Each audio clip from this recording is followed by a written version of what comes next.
This program is a paid commercial announcement and in no way represents the views of WPHT or its management. Now on Talk Radio 1210, WPHT, WPHT HD, WOGL HD3, Philadelphia. Saturday Night Live with PhillyLabor. If we don't move in our own direction, we're going to become extinct. In fact, in some cases, we're close to being extinct right now. Presented by Weinerman Pain and Wellness, serious doctors for serious injuries, and powered by the law offices of Pond, Lehocky, Stern, Giordano. Talk, listen, and speak to the region's most influential leaders. It's Saturday Night Live with PhillyLabor. Hi, with PhillyLabor as we broadcast you live and we come to you on a beautiful Saturday in the Delaware Valley here on Talk Radio 1210 WPHT. Good evening, and I welcome everyone into the studio. J-Doc, this is an absolute embarrassment that you showed up in the studio 45 seconds before we came on the air. Somebody has to tell the people that are in a traffic jam on 76 that we got a show to start here at 7 o'clock at night every Saturday night. They weren't cooperating, but somehow I got here just in time to eat the food. The good news is that you only needed 30 seconds to get situated and to dive in as we bring you, we'll get our drum roll up here and we'll bring you our meal as we set the table for the drum roll. Our meal tonight, J-Doc, is a taste of the Jersey Shore. Mm-hmm. Coming out of Cape May tonight, lobster rolls from Quincy's. One of my favorite spots, Grassy. Me and my wife go there all the time. Unbelievable choice. When I knew, see, that's why I was so determined to get here. I knew Richard Lazer and John Kane were going to be here, but I knew the lobster roll was going to be waiting. And here I am. And by the way, we had one of your members, John, comment on Facebook that they get hungry every time they listen to this particular segment. I'm telling you, man, I forget his name, but he probably wishes he was in the studio now. Good job, Krause. Well, we thank Quincy's from down in Cape May on Beach Avenue who provided the lobster roll for J-Doc, who destroyed his. Dan Loney, of course, always joining in as we set our table in the studio for an hour of good conversation here on Talk Radio 1210 WPHT, and a great lineup in the studio, as J-Doc mentioned. Richie Lazer. Rich Lazer is in the studio. He is the deputy mayor of Labor, and he joins us. Rich, welcome into the big show. Thanks, Joe. It's been great to be here. I'm happy to sit here tonight, and I thank you for having me on. Yeah, nice to have you as well. We got a myriad of topics to get through over the next 60 minutes, and also from Plumbers Local 690, who showed up and beat J-Doc into the... He lives right up the street. Into the studio. We welcome John Kane. John, a good Saturday evening, sir. Thank you for having me also. And Doc, it's good to see you. It's good to see that you haven't changed. He was late for work, and he's late for work still. But I only beat you by a minute, and you already finished your egg roll. Hold God on. bless you. I have an excuse like I did then, for crying out loud. It's Saturday Night Live as we broadcast you on Talk Radio 1210 WPHT. We're presented by Weinerman Pain and Wellness, serious doctors for serious injuries, serious conversation over the next hour here on 1210. A lot to talk about. The teacher's contract has come to closure. As many of you may have seen the story on Philly.com. Rich, let me have you at least set the table for us with some initial bullet points from that conversation and from that negotiation. Finally, I guess after what has amounted to a time period of almost 5 years, almost right? Almost 5 years, It's come to close. Yeah, so it's definitely, there's a tentative agreement in place. I believe members will be having their meeting or ratification vote on Monday, so hopefully all goes well there. But it's been over 4 years since the PFT has had a contract, and there's close to 12,000 members in the PFT. And overall, it was looking at step increases, lane changes, which is something with advanced degrees and degrees that teachers have, and it's also just locking into a 4-year deal that's going on now. It's going to be for almost 5 years, and now it'll be like an 8-year contract overall to make sure our educators are taken care of, because it's such a hard job that they have. So I'm going to read a little something that Johnny Doc wrote on Facebook, and let me read it to you, because he said, "How about the week that Mayor Kenny had? his deputy mayor of labor, Rich Lazer, and the city council reached a tentative agreement with the PFT that will give our teachers a well-deserved increase. The rebuild with a culture-changing diversity initiative, and of course, moving forward with the police administration building a game changer for North Broad Street. Thank you from the Philadelphia Building Trades. So good stuff. a job well done, Rich. And a good post by Johnny Dock. And Rich, we talked about it when you came into the studio early. By the way, I think you were here 35 minutes before. He lives right up the street. I try to be early. But it is a big week for Mayor Kenny and for the city of Philadelphia. Yeah, I mean the PFT was a major thing. We were involved in that at the end, and it was important to get that done before the end of the school year, but also rebuild. So it passed out of committee, and now we'll have a final vote this coming Thursday. That's our big initiative to rehab parks, libraries, and rec centers. And that's it could be up to a $500 million rehab of all our facilities. It's a big job. And we worked very close with the building trades, and John Kane knows that, and John Doherty was a big help there to work on a diversity program to help get folks into a pipeline to become apprentices and also get into the trades. Let me bring in John Kane into the conversation, who's with us as well here in the studio from Plumbers Local 690, and he joins us. John, let me ask you first to just weigh in on, you've been around a lot of negotiations, you've been around a lot of these deals, and a lot of deals where there is an impasse at the table, this teacher strike, although you may not have intimate details, you certainly can comment on what a 5-year program would be, or a 5-year delay for members to go, or for teachers to go without a new contract. Well, I can honestly say that being involved in a lot of negotiations over the years, it's a difficult task on both parts. Mm-hmm. You have a lot of members that I personally, on my side, I have to represent. So I'm looking out for the best of them. But when you go 5 years without a contract, things could get a little testy. I compliment the mayor and Rich, and Rich has been a great guy for labor to go to have talks with and try to iron some things out. You always have to understand that when you are involved in negotiations, you have to come to a compromise. You're never going to win, but if you can come to a compromise, everybody wins at that point, and then you can move forward. And I was so happy to hear that they got it settled. So, yeah, John, that's an interesting point you make. And Rich, I mean, I'm in the middle here, so it's pretty cool. It's actually like we're in a negotiation. Just look straight ahead. Because I'm actually I'm going to negotiate with Rich over that last sandwich. Yeah. Just look straight ahead, all right? But no, I mean, you're talking about compromise, John, and I know that, and Rich, you're representing your members. You have to face them, and at the same time, you're representing the administration. Right. What's the approach you take? And obviously you're going and trying to get the best deal for your members. I mean, in a hypothetical situation, when do you know when you have to compromise and when you got to put the pedal to the metal? It's a great question. In my industry, I tend to go to the contractors to find out what is the top issue to them. What do they really need more so than anything? And then they go back to me and they ask me the same thing. At that point, we know where we can work, and where we can't, you just tell them, listen, I'm not budgeted on this, and then let's move on. If there's an issue that you could find some common ground on, find that common ground, and we tend to do that, and we've been very successful over the last couple of contracts that I've been involved in.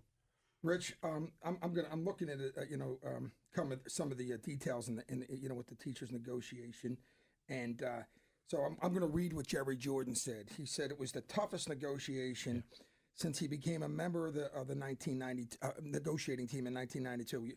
Height from the SRC said he was pleased with the settlement, which he identified as a priority, and of course, the mayor called it the tentative pact an important step. Rich, what is a tentative pact? In other words, it's I know it's not final, but right. Is there anything? So I think Jerry has bring us to his executive team, and then they approve the package, and then now you take it to the members.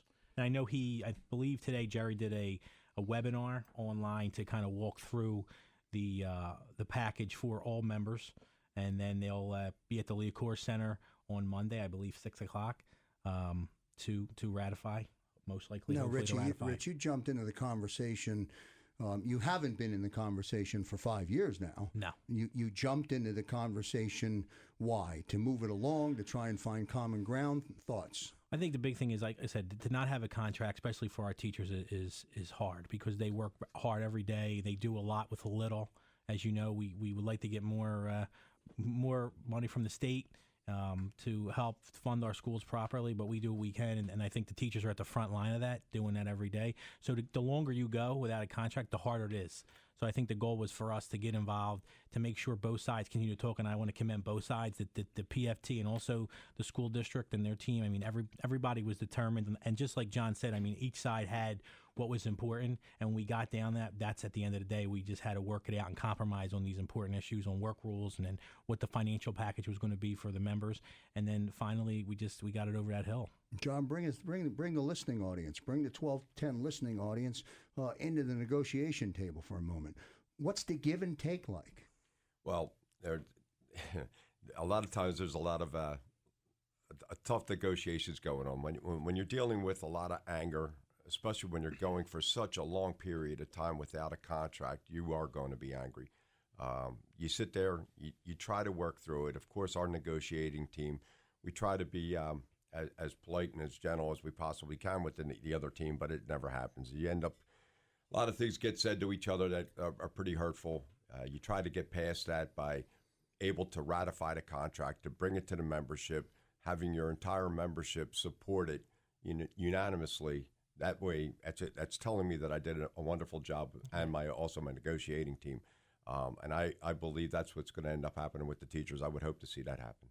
You know, it's amazing because I've seen the tail end of it as a union member, where when my father used to come with the contract details, and you go through it, emotions are always high, the whole deal. Mm-hmm. You get your job done, and now all of a sudden you got to go to the members, and there's always a minimum of a couple, and I mean, it's an emotional type situation. But at the end of the day, you're doing what's right for your members, and that's long term. Sometimes one thing I always say to an agent is, in our local, a new business manager, you can't be afraid to make the tough decisions, and that's what was done here. And kudos to everybody. Saturday Night Live on Talk Radio 1210 WPHT. Great show lined up for you. Councilman Mark Squilla will join us. Sam Pond will be along.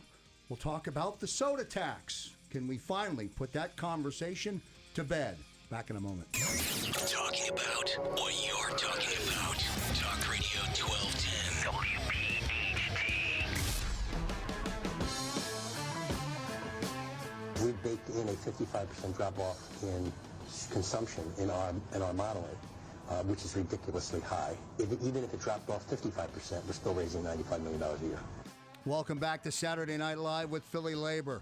Here on Talk Radio 1210 WPHT, presented by Weinerman Pain and Wellness. Serious doctors for serious injuries, powered by Pond, Lehocky, Stern, and Giordano. The workers' compensation law firm. Sam Pond, J-Doc, will be with us around 7:34 to give an update on House Bill, on the House Bill. On House Bill 18, which he'll talk. It was in committee this week, and he'll update everybody. Rich, you heard Mayor Kenny in that audio bite coming out of one of many, many audio bites that have been talked about and discussed about the soda tax. I ask you the question, if you can update our listeners now on what came out of the court decision from the Commonwealth. Yeah, so it was a big decision this week in favor of the city on the soda tax, on holding the soda tax. The Commonwealth Court ruled 5-2 in favor of the city. So that's a big hurdle for us, because I think we thought that was going to be a tougher fight at that point. But at this point, next will be if the soda industry does appeal, we go to the Supreme Court. Is the city happy at this point with the return from the tax? So I know there was some preliminary numbers that on this month coming up that were a little lower than expected, but we don't have the full numbers in at this point yet. The interesting thing is, so the challenge this time is it a double tax? In other words, we have sales tax, and so in the state of Pennsylvania, you're not allowed to have another tax on tax, and that's what the court found was, it's not a double tax. And so I know I pay a gas tax. Right. I know I pay a tax on my cell phone. Right. I know I but pay this a tax. is a distributor's tax. Okay. And so it doesn't actually go to the individual. It's the distributor. And like I said to the mayor when we were on here, you would think that Coke and Pepsi and the mayor said that's how they got so rich, would kick in and say, they've made billions and billions of dollars. Maybe eat a little of that profit. I know stockholders are allergic to that, but what I find amazing Now, this wasn't an easy thing, Rich. No, in other words, tough. Cheryl Parker was on last week, but the whole city council got behind it. It's got to be one of the things that I can ever, toughest things in the history of the city, where they knew it was going to be politically difficult, not popular, but they did it for the right reasons, for the kids, right. for individuals, because you're going to, if we're raising a generation right now that if we don't educate them at a young age and we don't start their lives off right, we're going to be paying for them one way or the other down the road. Exactly. And in some cases, this mayor and this administration and people don't want to, they don't want to, you heard about the last time we talked about the soda tax. They don't want to hear it. And nobody likes to pay more taxes. But my God, you're going to pay one way or the other, man. So let's educate some people. And in 20 years, you know what I mean? Maybe everything will be all right. Yes, I mean, like as J-Doc was saying, it's going to fund 3 major initiatives for the county administration that we think are core and important to our kids, but also to the city. I mean, the pre-K, the rebuild of all our, to rehab our rec centers, parks, and libraries, and then also the community school model that's very successful in other cities that we are rolling out here. I mean, it's 3 major things that we think are game changers for our city, and it's that funding is crucial for those programs. Let me ask John Kane to weigh in a little bit. John, it's a balancing act. There are unions that are affected by the tax as well. So somewhere in the middle is the truth. But it's a tough act to balance, I would imagine. Well, the way I look at it is, if you're making a profit, you should share the wealth. And obviously, Pepsi and Coke have made some money over the years. Being taxed on it is something that I'm sure that they didn't want to see come. But if it's going to help the kids in the city of Philadelphia and the surrounding areas here, I can't see why you wouldn't want to do something like that. Yeah, and Rich, just I don't want anybody to miss it. I don't want anybody around the Delaware Valley to miss the message. Outline for me those 3 initiatives again. Yeah, so it's pre-K for 3 and 4-year-olds in the city.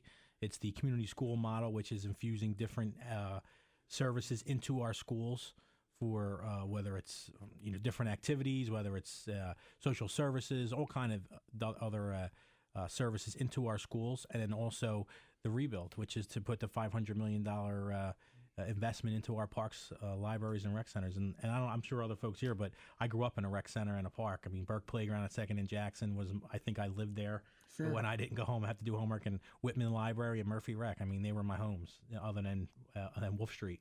So, I mean, that's important, I think, especially to a city kid, inner city kid like myself. I mean, those facilities they kind of shape you.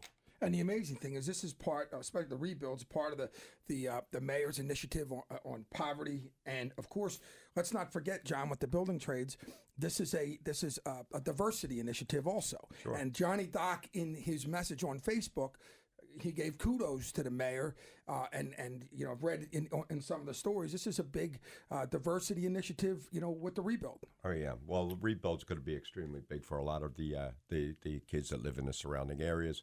Right now we're looking at the city of Philadelphia with all the construction that's going on, and this is just added, and this is just going to be benefiting a lot of my members, which I appreciate. So absolutely, I mean, it's a great thing. I mean, John, I was going to ask you, what does it feel like when you go down, when you're in Center City? You're in the traffic jam, so but you see all the cranes, you see all the construction. I've seen you, you've been around a long time, dealing with the difficult times, and we've had them discussions. But what's it feel like? It's great. I got to admit, in 2008, when we were going down 95, going up into the far northeast, I didn't see one crane. Now all of a sudden, you're seeing cranes coming up and they're popping up. I'd like to see 50 more if we could have them. Absolutely. And do you attest that? Do you attest that to Richie Lazer and only Richie Lazer? I'm going to. Tonight I am. Great Thanks, job, Rich. Rich Lazer, the Deputy Mayor of Labor for the city of Philadelphia, is in the studio. John Kane from Plumbers Local 690 joining us here. Richie, let me ask you the opposite side of the question. What would it be like, or what would it look like if we didn't have the soda tax? Would those initiatives be on the table? Would they be fund? Would the opportunity be there to fund those initiatives, or no? At this point, no, not in the current scheme of things. It would not be the additional revenue to fund those programs. I mean, look at the benefit the city's going to have. Now, what the mayor said is, look, they can't fund all these programs until the lawsuits stop. Okay, and so he made a plea in his comment in his response that listen, wish they'd really they'd stop these. There's just two lawsuits that have been shot down. Okay, he's making a plea that listen, let's just stop this thing and let's start funding these initiatives. So they can't take the money that they're generating and disperse it until the lawsuits are done. So we might as well benefit from this. We're getting. I don't know how they would send it back. Am I going to get a 25-cent in the mail for the Diet Pepsi I just ate with the hoagie that was with it? Well, as we started this program, a good week in the city of Philadelphia with the teacher's contract, which was toiled, I guess, in relative obscurity for 5 years until finally that now has come to a point where that can come to fruition. And as you said, Rich, it's really an 8 or 9 year swing now because of moving from the 5. And if all gets ratified with the deal, it's a 4-year deal on paper. It's a 4-year deal, but I mean, you have to think. I mean, there's folks that have been here that whole past 5 years that have not had any increase in their salary at all over those 5 years. So now, with hopefully the ratification on Monday, that all those steps and those different increases could kick in so that teachers finally can get some money in their pocket. And what's amazing, but Joe, remember when we first started today in PhillyLabor 4 years ago, it seemed like we were talking about the teacher situation under the last administration every week. And we were talking about potentially losing sports and music, all the things that your self-esteem come with. It's so awesome to see a commitment to our teachers who are working in some of the most difficult situations to get rewarded. And it's so awesome to see the commitment of this administration, to reward those teachers. And we're not talking about giving up football, baseball, music, art, all those things that create self-esteem in children and young adults as they get older. So kudos to the current administration, Rich. It's great to see that. We shout out, well said, Jay Duck, and nice job, Rich Lazer. We shout out to Ryan Boyer, who was unable to be in the studio today, but he does return live here in the studio next week. Delaware Valley, you get your crack at the governor. Governor Wolf will join us for the full hour 1 week from the night. We'll continue with our conversation as we roll on here on Saturday Night Live with PhillyLabor. When we come back, more conversation. Sam Pond will join us. Councilman Mark Squilla will be with us. And J-Doc will down another lobster roll in the commercial break. Radio.com.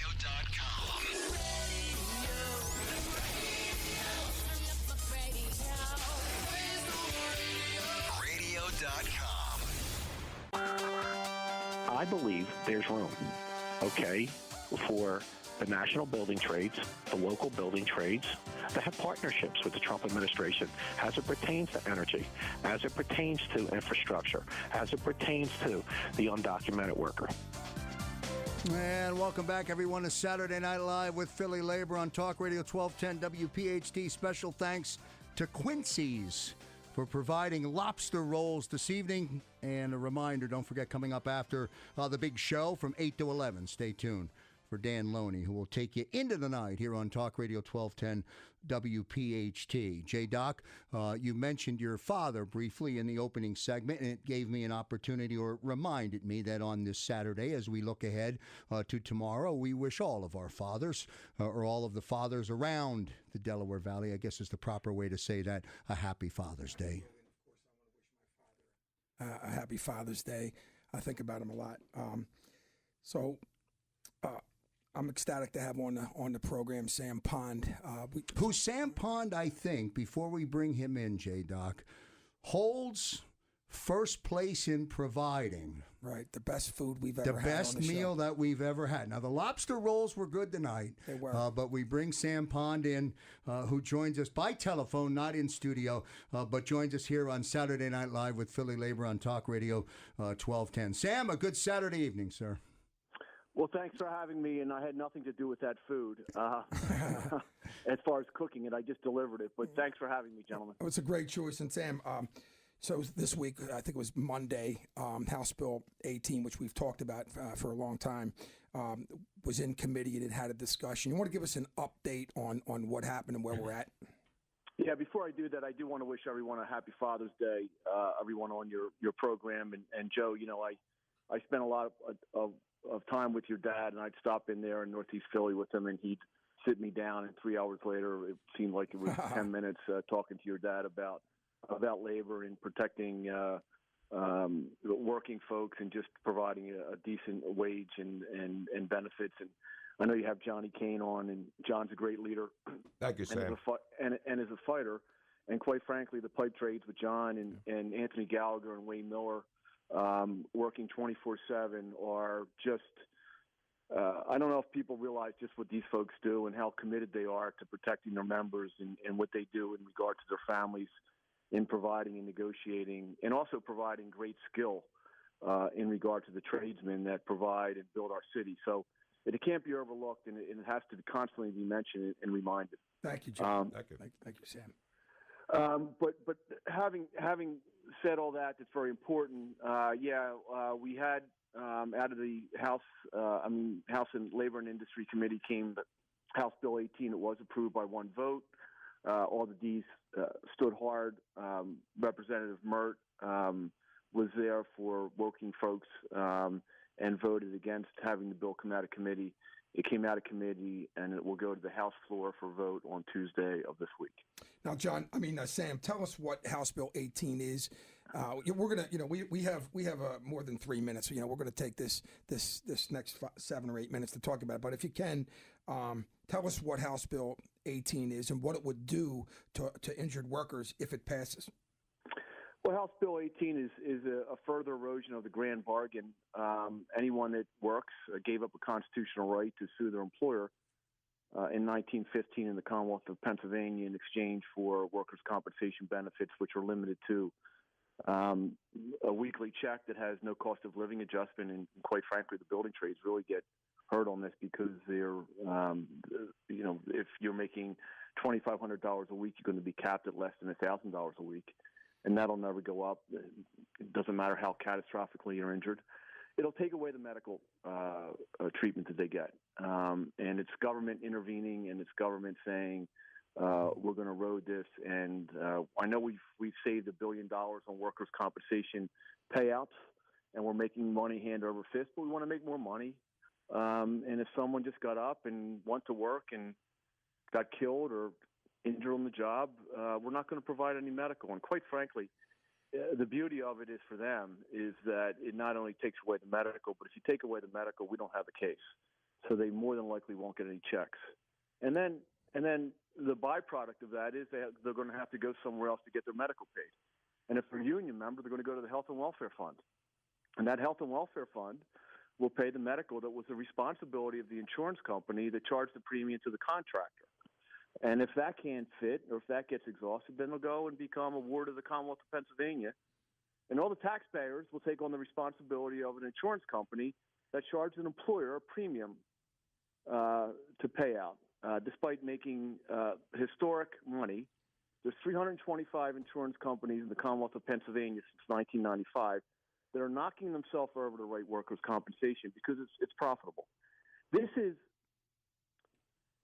about money over humanity. And we have to stop talking their talk, and we have to stop playing defense. Who introduced this bill, Sam?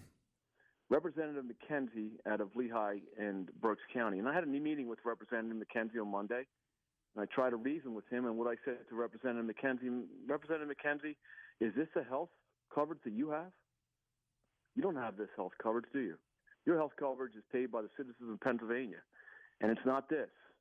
But it's good enough for an injured worker, but it's not good enough for you. And you're talking, and Sam, did he answer the question? Well, he didn't answer a lot of my questions, Joe. He didn't answer a lot of my questions. He had indicated a number of things that I believe were misrepresentations before I got in there, and I questioned him on that. And every time I questioned him on a misrepresentation or something like, "Do you want this kind of health coverage?" He was moot. He didn't respond. Now, Sam, what's the next step? So it's going on Tuesday. It's hitting the floor. How soon will there be a vote? Well, it's going to hit the floor Tuesday. It may or may not be voted on. It depends really about the leader of the majority party and whether or not there's so many amendments that are being now floated. whether it will be voted on. If it's passed in the House, it will then go to the Senate. It'll go to the Senate Labor and Industry Committee, and then they'll vote on that, come out, and then they'll go to the Senate floor. And then by the end of the session, by June 30th, it will go to the governor. So there's potential devastation here for an injured worker who that's injured on the job. This bill puts the process right now 60 to 80%, as we know, because of our Injured Workers Advocacy Program committee, and because Sam has told us many times, 60 to 80% of injured workers get their benefits, including their treatment, disputed or denied before they recover. And this puts the ball completely in the panel doctor's hands. What are those odds if that happens, Sam? Well, I mean, it's going to put the insurance companies in control of making decisions as to whether or not medical attention is reasonable and necessary, and they're the payers. Think about this. You're really, at that point, you have the fox watching the chicken house. And they're just going to deny. It's tough enough now to even get someone that has an obvious injury getting the workers' compensation benefits. If they have the panel and they have the last call as to whether or not treatment's reasonable and necessary, you can be sure they're going to deny it. Let's be real. I said to Representative McKenzie, and I said to a number of other legislators, I don't know how many insurance companies live in your district. I don't know if they're the folks that are part of your community. I don't know if they're the folks that are your neighbors. For some reason, and what's interesting, Joe, is the dynamics and the politics of this. The Chamber of Commerce somehow gets in bed with insurance companies, and the mom and pop small business isn't getting hit with workers' comp. We haven't had that crisis since 1993. That was changed by Act 44. The change, there's no reason for this. And I had a dinner with a number of legislators that are Republicans on Tuesday to just talk to them, and they gave me an audience. They don't get calls from small businesses about workers' compensation insurance premiums. That's not a problem whatsoever. They literally don't get any calls. What they do get calls about is the injured workers, their constituents, that are in those districts that can't get their benefits, that have to wait a year and a half. That don't get a fair shake in a courtroom, that aren't able to subpoena the insurance company's file. And their lives are ruined. It's not only the injured workers' lives. Joe, you know this, and Joe Krause, you know this as well. It's their spouses. It's their kids. Right. One day to the next, you're playing ball with your kid, you're lifting your kid, you're the father, you're the man.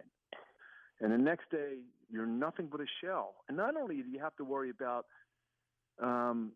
getting – you have a work injury in your future, but you have to worry about even getting a check or getting the medical attention that you need. Sam Pond joining us here on Saturday Night Live with PhillyLabor on Talk Radio 1210 WPHT. Sam, thanks for calling in on a Saturday night, sir. Appreciate it.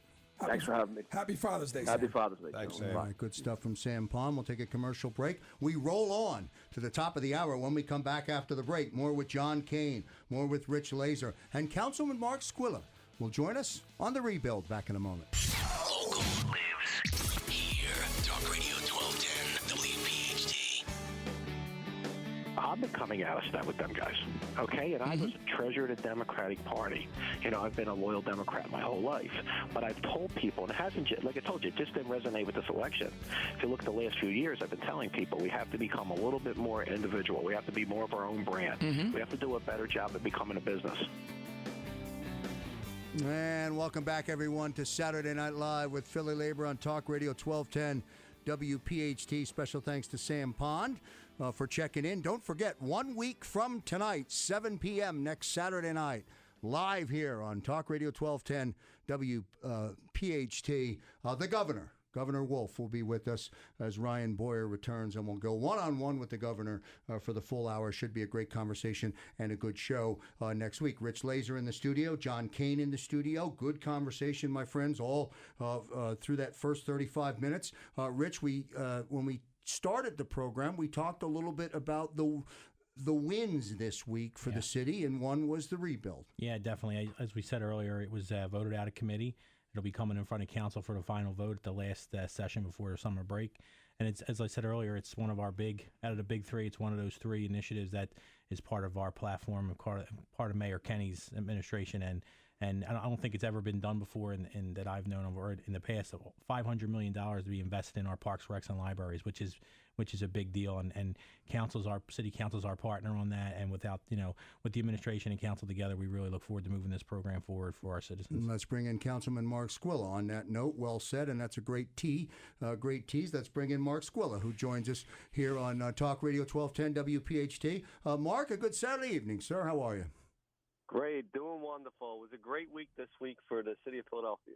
Yeah, Councilman Squilla, tell us about the priority of the rebuild and how excited everybody is to have it finally come to fruition.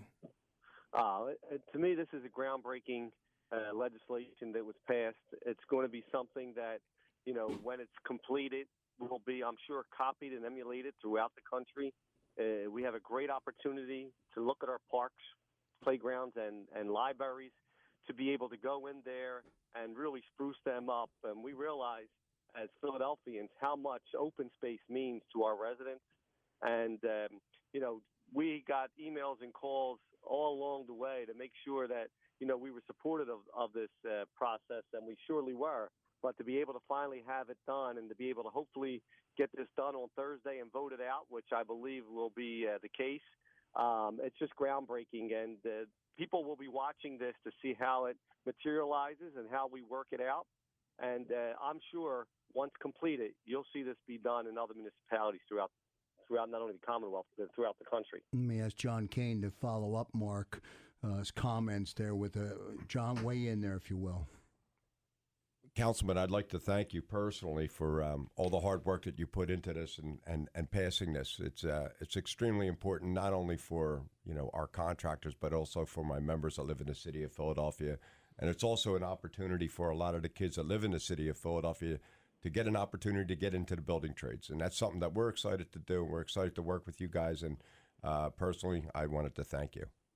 Oh, well, thank you, John. And listen, we know that through this process, that as Philadelphia grows, so will hopefully the trades continue to grow. And with the diversity patches that were put into the legislation, it helps everybody to understand that, people of the city will be working, the trades will be continuing to work, and that we will have brand new facilities, not only for the youth, but for, the seniors and everybody else to live, work, and play in our great city. Hey, Councilman Rich Lazer here. I just wanted to touch on the park because you were in the thick of things the whole last week as we went through the package here. Just how hard both sides work together to get compromises on the rebuild ordinance to make it the best ordinance moving forward. I just wanted to get your take on that because, like I said, I know you were in the thick of things during this process. Absolutely. And I think, Rich, you had said that, this is the first time something like this has been done. So, when you're creating something from scratch, there's a lot of work that goes into that. And, there's a lot of pushback and shoving back and forth to try to make sure everybody's needs are being adhered to. And it's not an easy process. But when we had the willingness of the council members and the administration to sit down and iron these things out, is a true telling of the leadership of both sides. And I got to give credit to the mayor's office and the president's office and all members of council to sit down there and really work out what we believe is the best legislation moving forward to enable this project to happen and to get our city in a great position to have, new playgrounds, rec centers, and libraries. And also, you and I are from the same neighborhood, and we both grew up in rec centers and at different playgrounds. It's how important it is for our kids, especially inner city kids, to have these new facilities. And maybe you could talk about that. Absolutely. I mean, the reason why I got into politics was because of what I believed rec centers and playgrounds are what new communities are revolving around. I mean, when we first got started and when the city was built, a lot of the neighborhoods revolved around parishes and churches. And, when you say where you were from, people would say, what parish were you from? But today, I mean, it seems like people now are really interested in open space. What availability do we have to a rec center? What availability do we have to a park? And people, that's a place now where people congregate, whether you're a parent with young children or you're a senior citizen who wants to go out, sit on a bench and read a book. And we see this as a great avenue to help continue the growth of our city. And the reason why I got into politics was for this reason, and I think this just continues my push to make sure that every rec center and park, at least in my district, if not the whole city, is a great facility for a local community. Councilman Mark Squilla joining us here on Saturday Night Live with PhillyLabor on Talk Radio 1210 WPHT. Mark, as we say goodbye to you on a Saturday night, I say congrats for enjoying a great week here in the city of Philadelphia. Well done, sir. Well, thank you so much, and I'm proud to play a small role in this and just to be a part of this, I think, groundbreaking legislation that I'm sure will be copied by other municipalities as this gets rolled out. So thank you all. Thank you for what you do, and thank you to the listeners out there that get to hear what you guys have to offer. And hopefully in the future, we'll be talking about, 2 years from now, how many playgrounds and rec centers and libraries have been rebuilt because of this program. Thank you very much. Well done and well said. That's Councilman Mark Squilla joining us here on Saturday Night Live with PhillyLabor on Talk Radio 1210 WPHT. Boy, Rich Lazer, the hour of the broadcast goes very, very quickly here on a Saturday night. But if you can take just a minute before we get to the end of the hour to just recap for some of our listeners that perhaps are just tuning in mid-show, just those top 3 success stories that have come out of the week here as the week comes to a close this week. Yeah, definitely. I mean, the PFT tentative agreement with the PFT, and I said hopefully ratification on Monday. The rebuild ordinance that was out of committee on Thursday, and hopefully final passage this coming Thursday, and also the Commonwealth Court decision on the soda tax in favor of the city of Philadelphia. And I just want to add one little piece before we round up, is the police administration building was also, the bill was out of committee, and it will hopefully final passage on Thursday, which is a big deal. It's almost a $300 million project to do 400 North Broad, the new police administration building. But when consolidating police services, it could be close to $1 billion in development with all the other buildings that will end up opening up because of that consolidation. So that's another big win for the city. Well done, and congrats to you as well. Thank you very much. John Kane, as I come to you for your closing remarks, and I can give you 45 seconds or so, I do extend an open invitation to your wife who may be listening. The next time you come into the studio, I'd like your wife to come in with you, John, and then perhaps you can go out in the city when the broadcast ends at 8 o'clock. Joe, thank you so much for the invite, and I'm sure that's not going to happen. But I'd just like to wish everybody a happy Father's Day. And I had a close friend of mine that had passed away years ago, and he used to say to me all the time, if it wasn't for mothers, there wouldn't be fathers. So happy Father's Day, guys. All right, well done. And John Kane, Plumbers Local 690, joining us here in the studio. J-Doc, 30 seconds, man. I put a wrap on what was a very, very brisk show filled with a lot of success stories around the Delaware Valley, specifically at City Hall. Listen, it's a pleasure to have Richie Lazer in the studio and John Kane, and certainly congratulations to the administration. You can actually see it developing, that everything's working together. That the citizens of Philadelphia are in good hands, and it shows why there's such excitement in the city. So, guys, phenomenal job, and happy Father's Day to all the fathers out there. No question about it. And I also want to take just a short moment to continue to send our prayers along to John Doherty and, of course, to his wife as he continues to work through his personal battles. We send a note out to John as we end the program here on this Saturday. Special thanks to Quincy's for the lobster rolls. Well done. And, of course, Rich Lazer for coming in the studio. Rich is the Deputy Mayor of Labor. John Kane from Plumbers Local 690. Mark Squilla, the Councilman, and Sam Pond as well. That's going to bring our show to a close here on a Saturday night on Talk Radio 1210 WPHT, presented by Weinerman Pain and Wellness, Serious Doctors for Serious Injuries. Stay tuned for the Dan Loney Show. Seen that open space? I hope you're saving that for medical marijuana, because I'm a big fan. I'm a big fan of that, and I just want to let you know, we're talking big numbers. We're talking, as you know, they're talking trillions, but we're talking mucho billions around here of unionized pension money. I haven't heard in 6 weeks one conversation about Russia yet. That's the reality. They come to me about jobs. They come to me a little bit about Obamacare, but they don't come to me about Russia. And with Philadelphia out of the seams as a hospitality town, we need our transportation to be clean, efficient, safe, and on time. This program is a paid commercial announcement and in no way represents the views of WPHT or its management.